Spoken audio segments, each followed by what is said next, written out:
इसी तरह से आंध्र प्रदेश में भी कोरोना मुतासिरीन की तादाद 1 लाख के पार हो गई है। कोरोना मुतासिरीन की तादाद में मुल्क भर में एपी को चौथा मुकाम हासिल हो गया है। गुज़िश्ता एक हफ्ते में कोविड-19 के 50,000 नए मामले यहां सामने आए हैं। रियासत में अब तक कोरोना से 10,090 अफराद की मौत हो चुकी है। रियासत में जुमला 51,701 कोरोना मरीज हैं।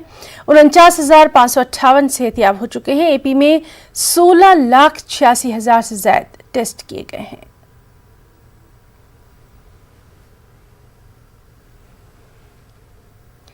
बिहार में अस्पतालों में बदहाली की तस्वीरें दिखाने के बाद इंतजामिया अस्पताल में निजाम को बेहतर बनाने के बजाय मीडिया को रोकने की कोशिश कर रहा है। पटना एम्स में बेड खाली होने के बाद भी मरीज को दाखिला न देने की खबर न्यूज़ 18 को मिली थी। इत्तला मिलने के बाद जब टीम वहां पर पहुंची तो टीम को गेट पर ही रोक दिया गया।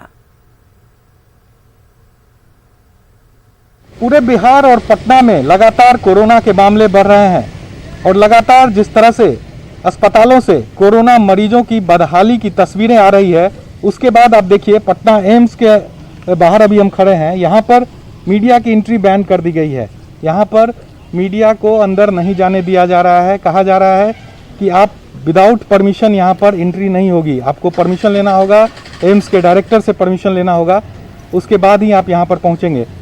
कई तरह के शिकायतें हमें यहाँ पर मिली थी कि जो बेड है वो मरीजों को नहीं दिया जा रहा है, मरीज परेशान है। इसे जानने के लिए, इसी खबर को खंगालने के लिए यहाँ पर हम पहुँचे थे, लेकिन हमें यहाँ पर एंट्री नहीं दी गई है और कहा गया है कि आप अधीक्षक से बात कीजिए, उनसे परमिशन लीजिए, उसके बाद आप यहाँ पर आइए।